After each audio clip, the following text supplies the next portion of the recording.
When we are talking about the measures of dispersion, we are talking about the variation or the deviation. And we are trying to find out how far is the measure of central tendency actually representing the real data. When we were talking about the measures of central tendency last week, we said it is that one value that represents a group of many values. Like, for example, when we are talking about the mean, or something like a mean score. So this is actually the score that is representing the entire data. Like you can find that maybe there were only 4 students who sat for an exam. One of them got 45, the other one got 50, got 50, the other one got 35, and maybe the other one got 55. That is how they performed. And if you were to get the mean score here, you will simply get 45 plus 50 plus 35 plus 55. You divide by 4. You'll get your mean score or the mean performance. So when you do that, what do you get?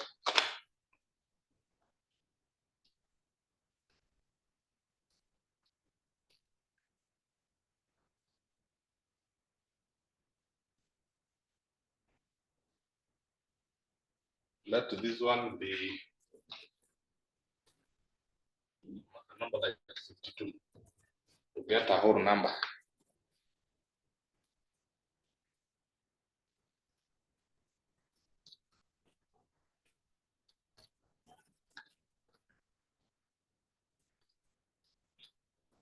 I'm getting the mean is 45.5.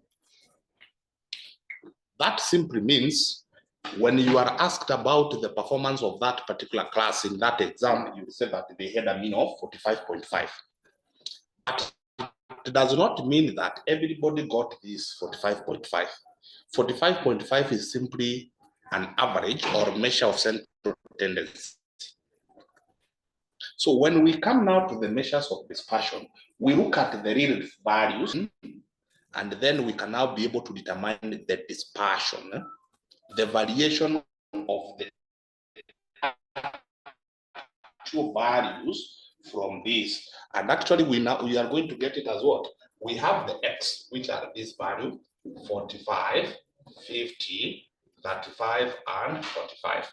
Those are our x. Then the dispersion now here is going to be x minus x bar, where x bar is that value. So the dispersion. So from 45 to 45.5, this is like what? Negative 0.5. 50 minus this is going to be negative 4.5. 35 minus this is going to be, I think, negative. This one is 4.5 positive. This one is negative 9.5. This was 55. 50. This was 52.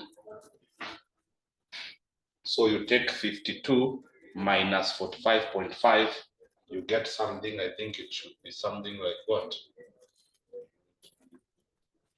Let me do it accurate.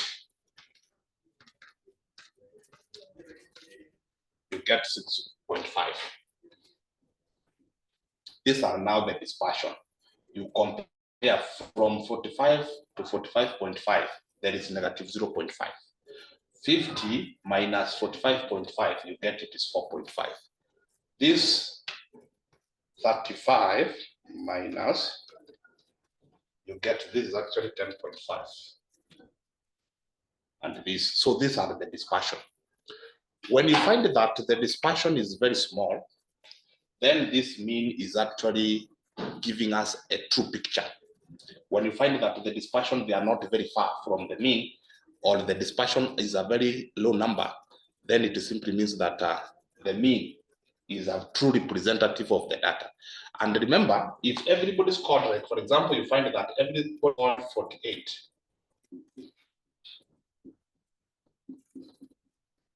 if all the 4 students scored the same mark, you will find that 48, 48, 48 divided by 4, you will get 48. Then the dispersion will be 0. There will be no dispersion at all. Because when you do x is 48, 48, 48, 48. When you do x minus x bar, where x bar is this, 48 minus 48 is 0, 48 minus 48 is 0, 48 minus 48 is 0, 48 minus 48 is 0. So that is the dispersion. So you can realize that when you have got very small dispersion, then it simply means that your mean is actually correct, is giving you a correct picture.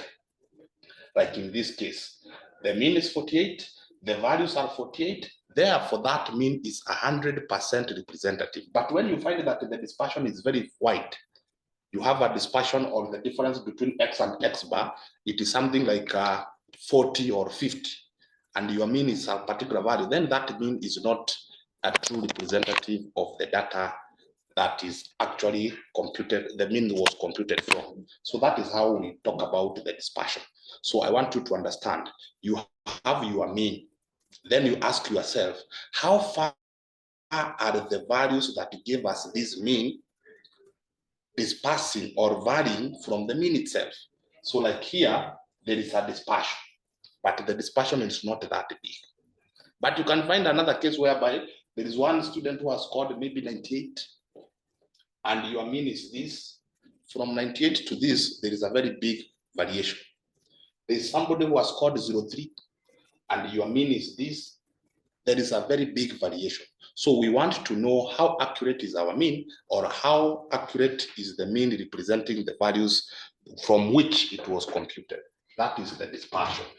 So in our case here now, we are going to compute the following measures of dispersion.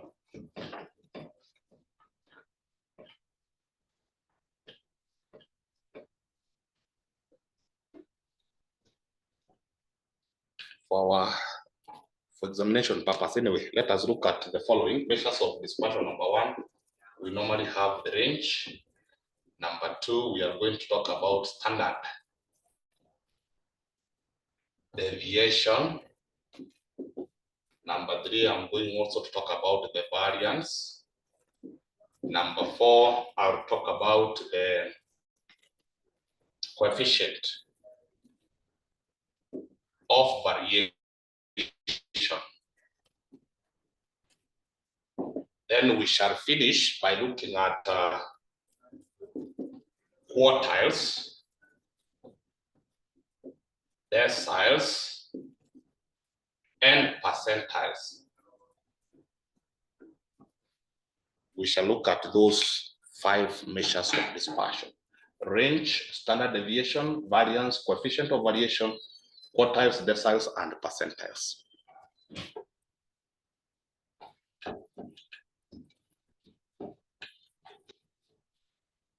Start with the range.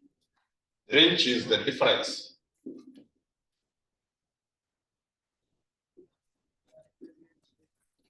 between the highest value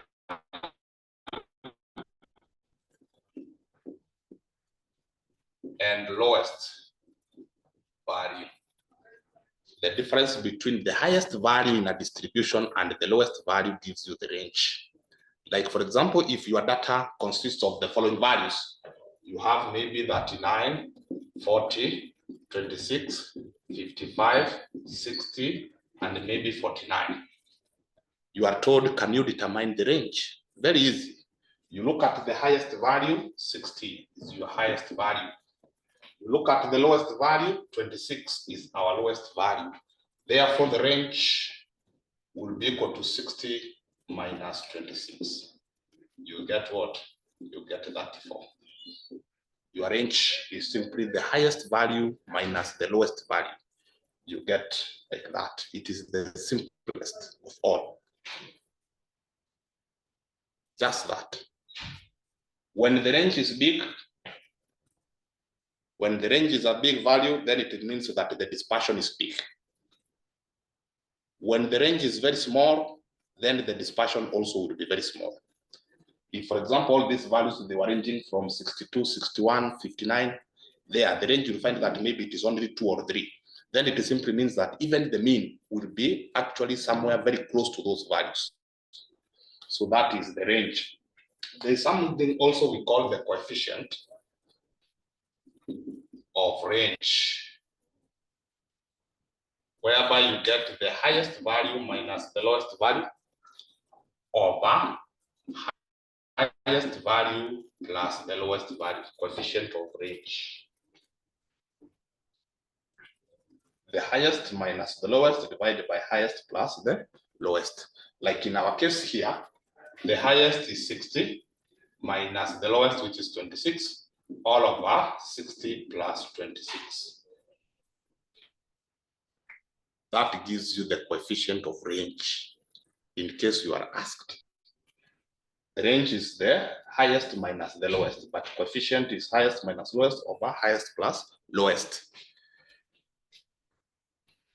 That one or this one is not very common in your exams, but you need to have an understanding over it before we go to the area that is highly examinable, which is the standard deviation.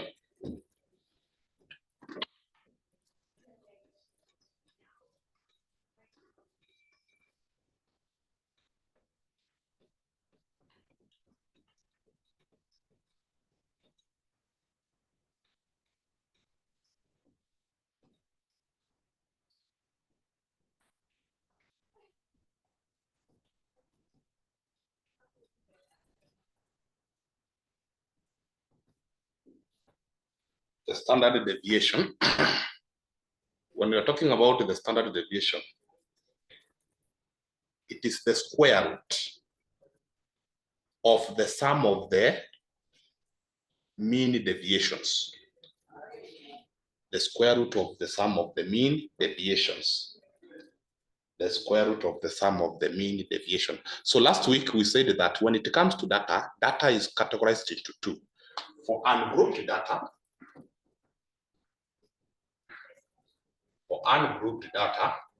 you get that your standard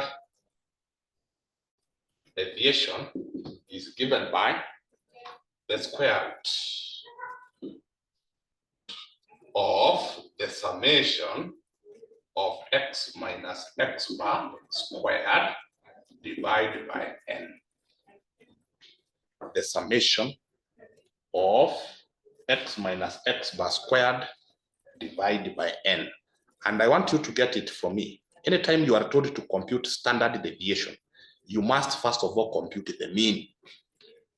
Procedure number one, get the mean. And you get the mean from what we discussed last week, or the procedure we discussed last week of getting the mean. So for ungrouped data, we said it is data of this nature. You have like 26, 24, 30, and maybe 40. Those are your values. For the sake of illustrating, these are your values, and when they are like this, we say that we call them ungrouped data. So the first thing you do is to get your x bar, which I told you is the mean. You will come here and do 26 plus 24 plus 30 plus 40. Let us add another one. Maybe we say it is 35 plus 35.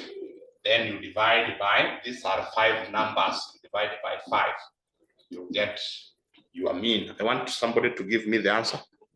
If you add those values, you divide by 5, it will give you your mean, which is what we require here, x bar. X1. 30? X1. X bar is that one. Once you have obtained your x bar, you construct a table now. You have the x are these values. You arrange them now vertically, 26, 24, 30, 40, and 35. Those are your x values, the values that you are given. Then you will come here and do x minus x bar. What we are told here, x minus x bar. Then remember, we need the x minus x bar that are squared. So you can come here also and do x minus x bar into bracket squared. First of all, you get your x bar, that one. Once that is done, then this one is very easy. You now take every value of x, you minus x bar. So here you do 26 minus that one, that is x is 26, x bar is that one, 24 minus that one, 30 minus that one, 40 minus that one, 35 minus that one. For every value of x that you have, you subtract x bar, which is that one. So if you have your calculator, it can be very easy. And remember the value that you get here, you square it to get for this, because this is x minus x bar squared, and here it is x minus x bar. So the answer for this, you square to get this one. So if you have your calculators, we can do. It is good you do it like this. So for the first one, which is 26 minus that one, I get -5 here. Then if you square, you'll get 25. Remember, when you square, all the answers will be positive. X minus x bar, it can be negative, but once you square a negative, it will change to be positive. So you come here, x is 24. 24 minus that one, you get -7. If you square that, it will be 49. 30, you get here, it is -1. When it is squared, it becomes +1. 40 minus that one, give you 9, squared is 81. 35 minus that one, it is 4. When you square 4, you get 16. So what are you going to do from there? You add. I told you in statistics, this sign means summation. This simply means the sum. That sign means the sum. So you sum them, you add them to get the summation here, to get the sum of x minus x bar squared. You sum.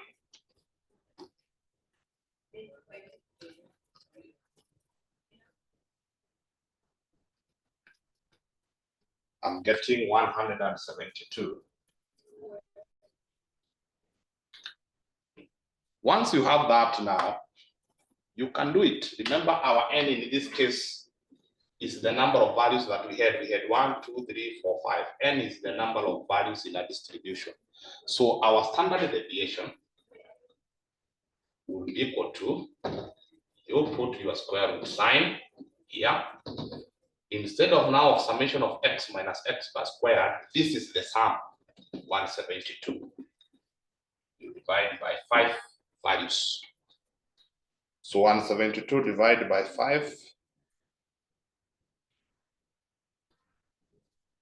I get that 4.4.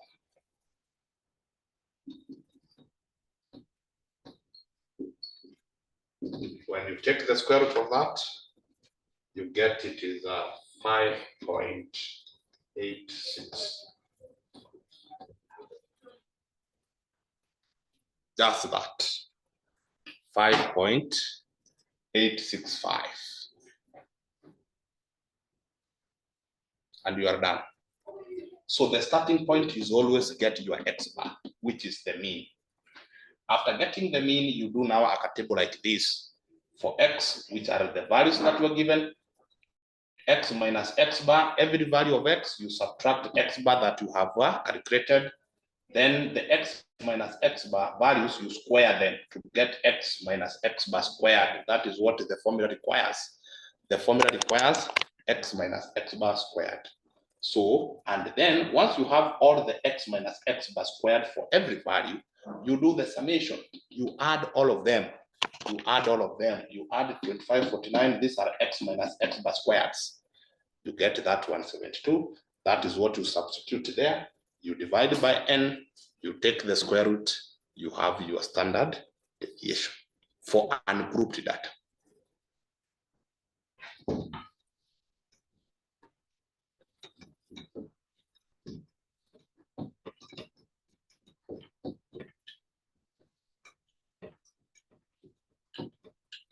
Need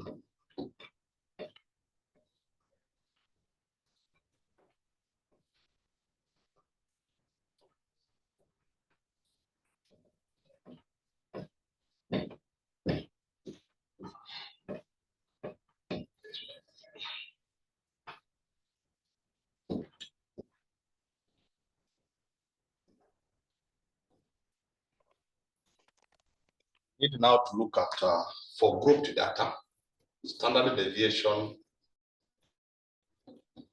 for grouped data. And we said that grouped data is data that is organized into classes. We have from 0 to something or from 0 to something. We have classes. It is not like the grouped data where the values are just listed. So in this case, the standard deviation is given by the square root of summation of f into x minus x bar squared divided by the summation of f. That is when it is a grouped data. Summation of f into bracket x minus x bar squared divided by the summation of f, the sum of the frequencies. So like, for example, you have the data like this. You have the marks that was scored by students. Maybe it is a 0 to 10, 10 to 20, 20 to 30, 30 to 40, and maybe 40 to 50. Maybe that exam was out of 50. Then here you have your number of students. Your number of students, which we normally take it to be our F. So the number of students is the F. So those who scored between 0 and 10, let's say they were only 3. 10 and 20 marks, they were 5 of them. 20 to 30, maybe they were 7. 30 to 40, they were maybe 2. 40 to 50, maybe it is 1 student who got that. So the frequency is simply the number of items in that class. So if it is marks, number of students, the number of students who had a score of 0 to 10 out of 50, they were 3. Between 10 and 20, they were 5, like that. So if you are told to calculate the standard deviation of this data, the rule is, first of all, get the mean. And remember, this is grouped data. When it is grouped data, the mean, we said the mean, which is x bar, is obtained by the summation of fx divided by the summation of f. That is what we said last week when we were doing the measures of central tendency. For mean in grouped data, this is the formula, whereby we said that x is the midpoint of the classes. So you need to identify the x for each and every class. From 0 to 10, I told you that you add the lower limit to the upper limit divided by 2. 0 plus 10 is 10, divided by 2, you will get the midpoint is 5. 10 plus 20 is 30, divided by 2, you will get 15. This plus this is 50, divided by 2 is 25. This and this is 70, divided by 2 is 35. This and this is 90, divided by 2, you will get it is 45. The x, the midpoint of your classes.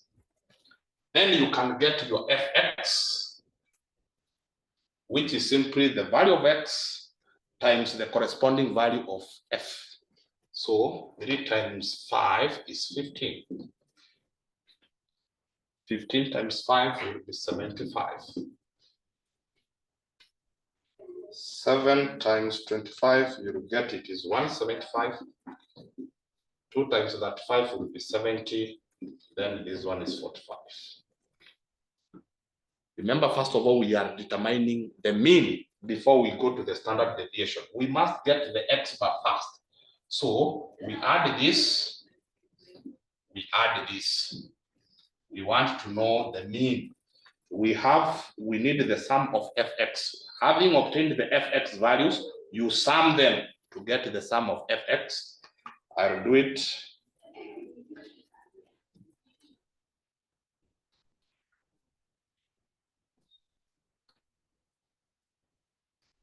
The sum of fx is 380. the sum of f, this is 8, 15, 15 plus 3, it is 18. So you can get your mean. So this one is going to be 380, the sum of fx divided by the sum of f. You get it is 21.11. That is your mean. This is your x bar. Once that is obtained, you can now get your x minus x bar.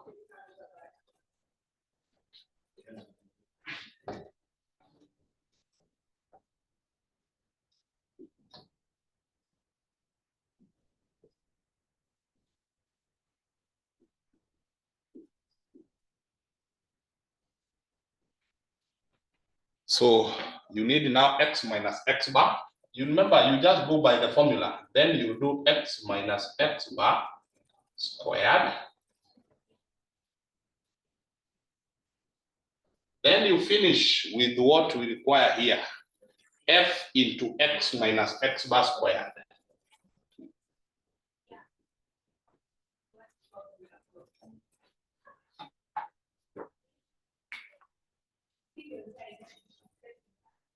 That is how you do it. First of all, you get the mean. You must have fx divided by f.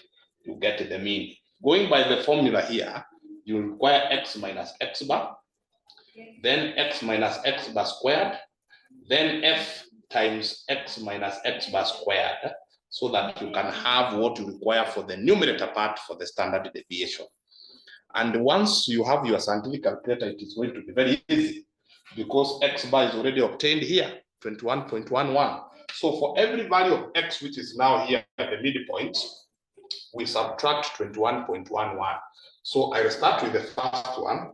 5 minus 21.11, I'll get negative 16.11. Then, without deleting what I have on the calculator, I just square. I get 259.53. Let me round it off to 2 decimals. 259.53. Then, remember this is x minus x bar squared. Then I now multiply by the f. F of this row is this 3. 3 is the f for that row 1. Then that answer without deleting, I multiply by 3. I get here it is 778.596. This is the same as 60. You are done with that row 1. You go to row 2. What is your value of x? 15. X minus x bar, 15 minus 21.11. You'll get it is negative 6.11. I square so that I can get x minus x bar squared. I get this is 37.33. Then I multiply by f. Remember, I have this is this x minus x bar squared. I now multiply by f. F for this particular row 2 is 5.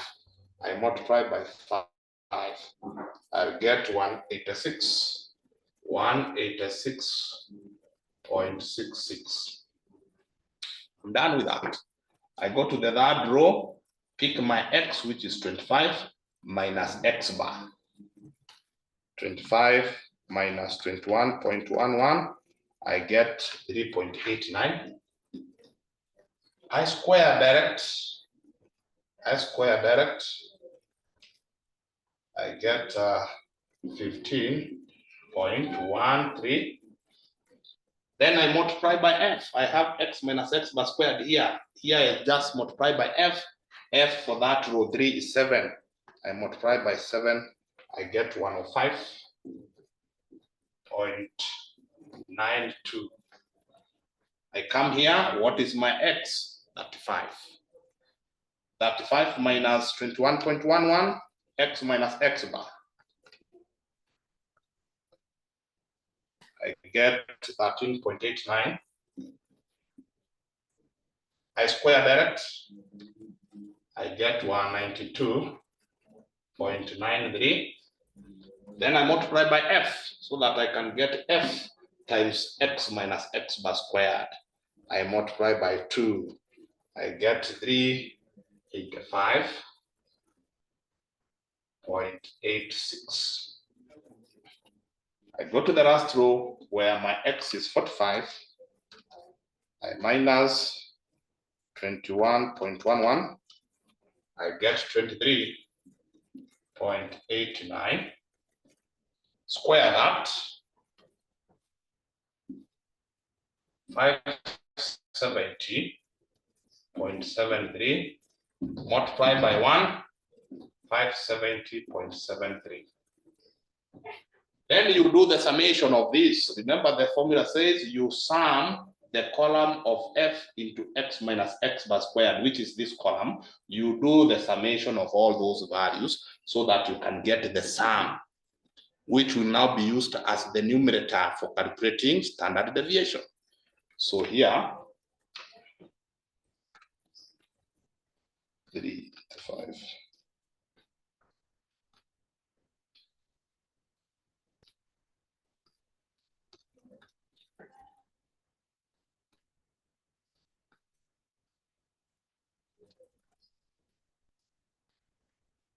I'm getting 2,027.77.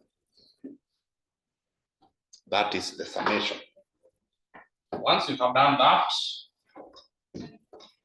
go to your formula. Our standard deviation will be equal to the sum of f into x minus x bar squared, which is this 2027.77, divided by the sum of f. When we added all the f's, we got 18. Then you take the square root. Then you take the square root. So that one I'm going to divide by 18 first. I get this one will be equal to the square root of 112.65. So you get the standard deviation is 10.61. The standard deviation is a figure of 10.61. And that is how you get it. That is how you get your standard deviation. First of all, get the mean. In the process of getting your mean, you require to get the midpoints, which will be your x. Even when you are doing x minus x bar, you will be using those midpoints as your x. So they assist you to get fx. The sum of fx divided by the sum of f gives you the mean. That mean is your x bar. So anywhere you are deducting x bar, you deduct that mean that you got from the values of x, which is now your midpoints. Then you proceed. So it is better you do it like this. Instead of filling this column, remember this figure was in your calculator. Because it is on your calculator, after doing x minus x bar, it is already there. Just square it to get this. Because it is already in your calculator, you multiply by f to get this. So it becomes very easy when you fill them horizontally. Instead of filling this one was in your calculator. When you come here now, again, you must do 16.11 squared. It will consume your time. But when you move like that, because the figures will be on your calculator, you have the answer for x minus x bar already displayed on your calculator. Just square direct. Get x minus x bar squared. That answer, you simply multiply by f, you get that. So when you do it like this, you actually going to avoid the wastage of time that is going to be occasioned by feeding those figures which you already had. Okay. I'd like us to look at maybe a past paper question.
Just a minute.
So look at question number 2.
So question number 2.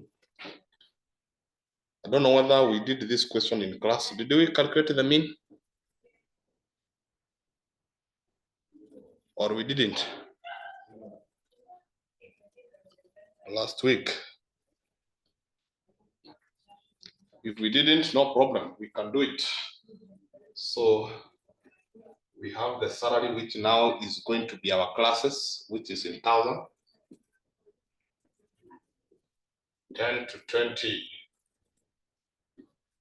20 to 30, 30 to 40, 40 to 50, 50 to 60, 60 to 70, 70 to 80,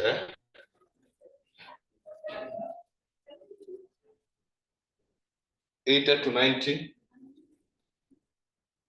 then 90 to 100. Those will be our classes. Then our frequency is the number of employees. Let me denote it by F. The number of employees who earn each bracket of salary between 10 and 20,000. 4 employees are earning that. 20 to 30,000, we have 24 employees in that bracket, and so on. So we have here, so for 24, 16, 12, 16, 6, 10, 8, and then we have 4. That is our table. And my interest is now the mean. You remember, we said standard deviation you cannot compute without getting the mean. So mean is a must. So we do the mean and the standard deviation. The mean and the standard deviation.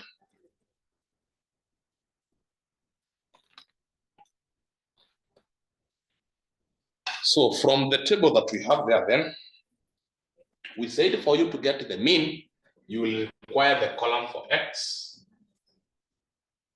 Then you now that you have F and X, you now do the Fx. So that is what we agreed.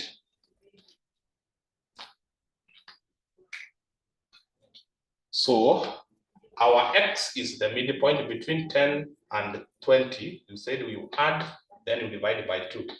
10 plus 20 is 30 divided by 2, you will get 15. This is 50 divided by 2, 25. 70 divided by 2 is 35. 90 divided by 2 is 45. 110 divided by 2 is 55. 130 divided by 2 is going to be 65. This 150 divided by 2 will be 75. That is 170 divided by 2 is 85. This one will be 95. X. Then you get your Fx. F times X. This one is going to be what? The first one is 60. The first one is 60. 24 times 25, you get 600. 16 times 35, you get 560. 12 times 45, you get 540. 16 times 55, you'll get 880.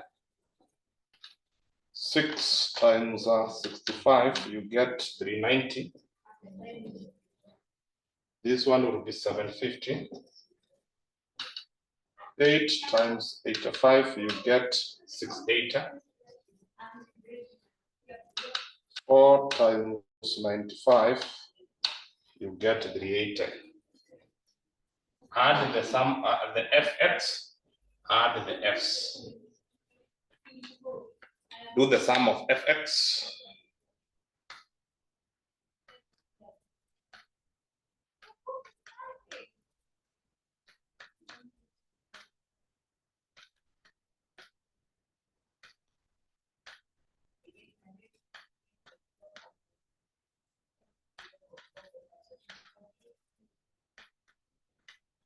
This one I'm getting 48.40. I don't know whether we were told the number of employees that were sampled.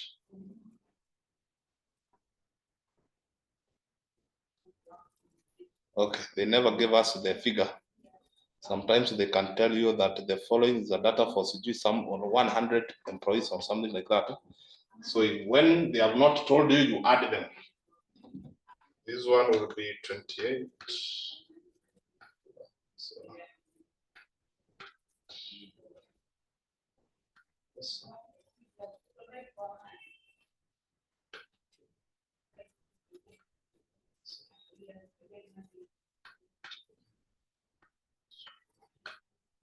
You are 100. So once you have your fx and f, automatically now you can be able to get your mean. Your mean is x bar, summation of fx divided by the summation of f. 4840 divided by 100, which would be equal to 48.4. That is your x bar. X bar is 48.4. 48.4. With that now, you go and do your table. Remember the formula, right? We need now x minus x bar, x minus x bar into bracket squared, and then lastly, f times x minus x bar squared.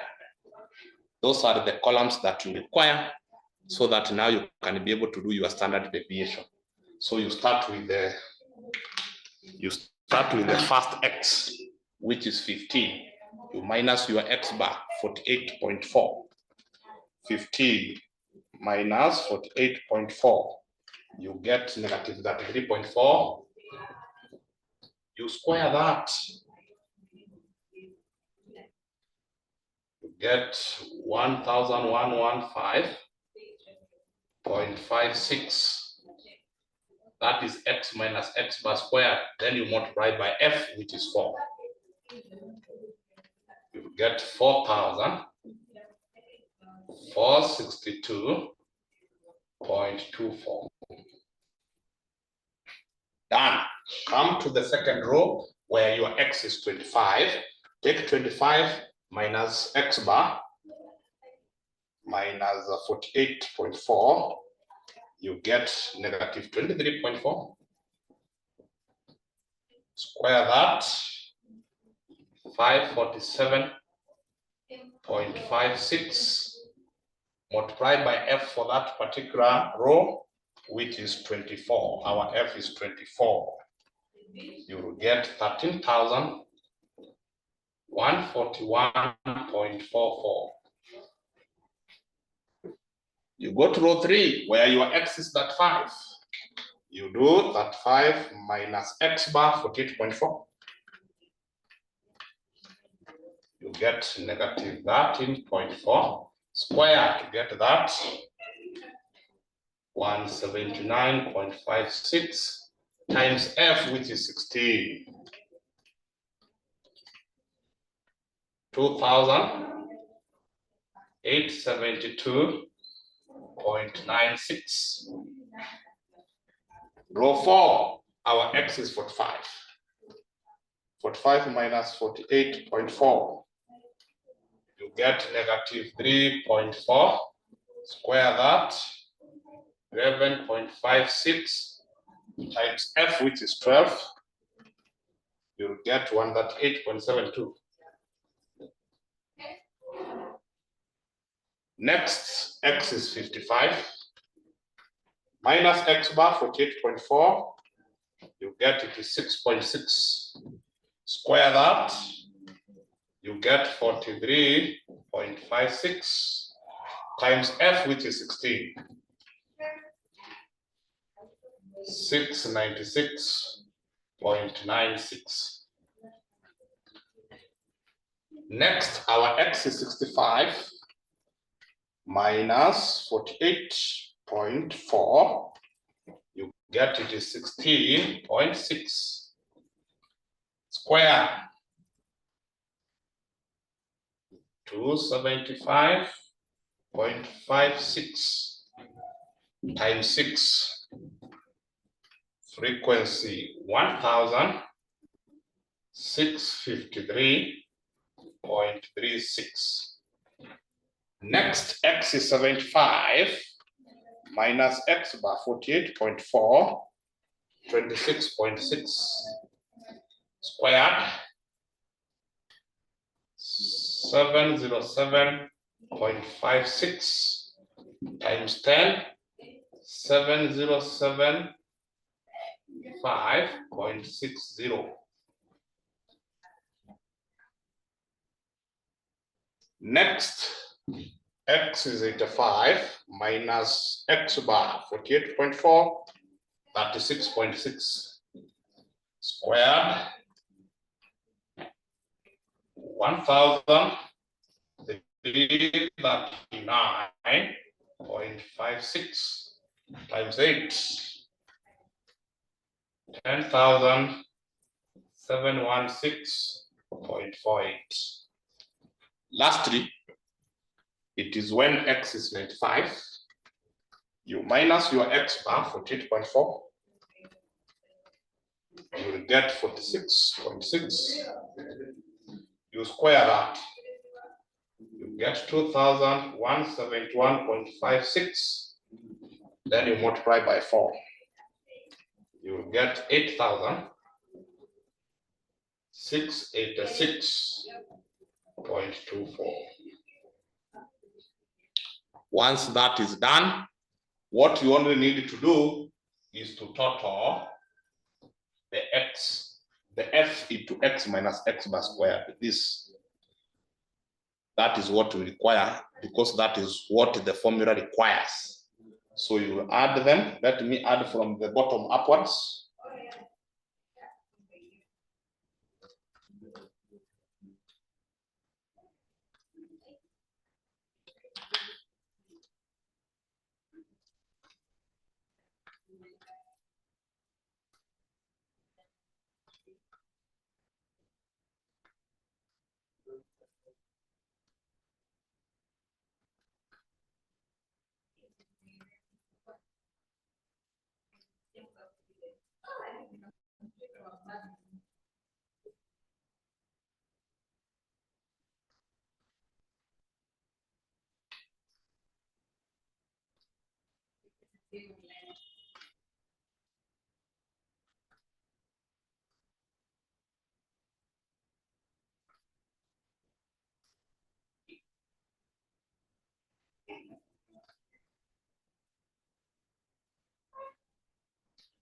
Getting a figure of 49,444.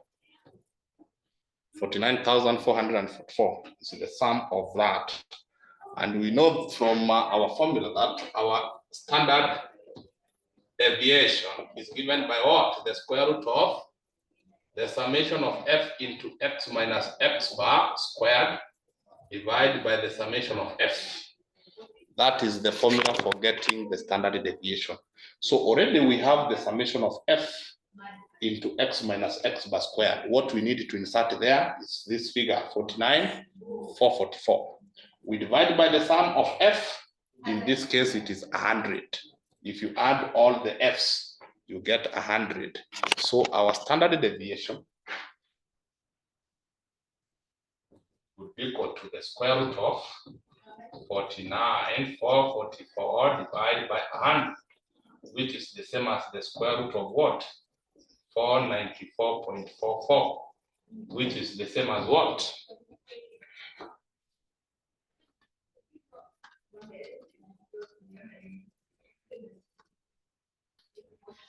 22.24.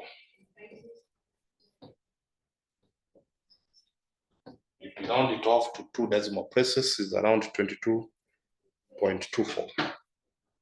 That is all. That is all. So what you need to know is how to construct that table so that you can be able to come up with that last column, which you will end up adding the figures there, and then the total. You insert it in the formula, divide by the sum of f, take the square root, you get your standard deviation. You get your standard deviation. So if you are able to do the standard deviation, then for the variance and the coefficient of variation is a walkover because it is the same. Actually, if you're able to do the standard deviation for the variance and the other one we call the coefficient of variation, it is going to be very easy because the procedure is exactly the same. It is only the formulas that change. For the variance, actually, it is the standard deviation squared. If you take the answer for standard deviation, you variance. And actually, for you to get it now, for the value, only that we don't take the square root. For the variance, we don't take the square root. So it is simply the summation of f into x minus x bar squared divided by the summation of f. That gives you the variance without the square root. So if you are asked about the variance, the procedure is the same. You'll get up to here, get your summation of f into x minus x bar squared. But when now you are computing, you don't have this square root. So actually the answer could have been 494.44. 494.44. That is the variance. That is the variance. And that one I'm not going to show you if you have understood how to do the standard deviation. When you get to calculating, you don't involve the square root. You simply divide this, divided by the sum of f. Whatever you get, that becomes your variance. My power is almost going off. The other one that I'm going to mention briefly is the coefficient of variation. We also call it the CV. This one, you will simply take the standard deviation divided by the mean. The standard deviation divided by the mean. For our case here, remember our standard deviation is 22.3, 22.24. Yeah? It could have been now 22.24. We divide by the mean, which was 48.4. Sometimes we express it times 100. Sometimes we express it in a percentage, yeah? Times 100. Just that. So the procedure is the same. You get your standard deviation. In the process of getting the standard deviation, you had computed the mean. So you take the answer for the standard deviation, divide by your x bar, you get that. You get the coefficient of variation. You can put it in percentage by multiplying by 100. Just that. So those three, they borrow from each other. You have understood standard deviation. Just remember the formula for variance. Just remember the formula for coefficient of variation. So actually, we stop there.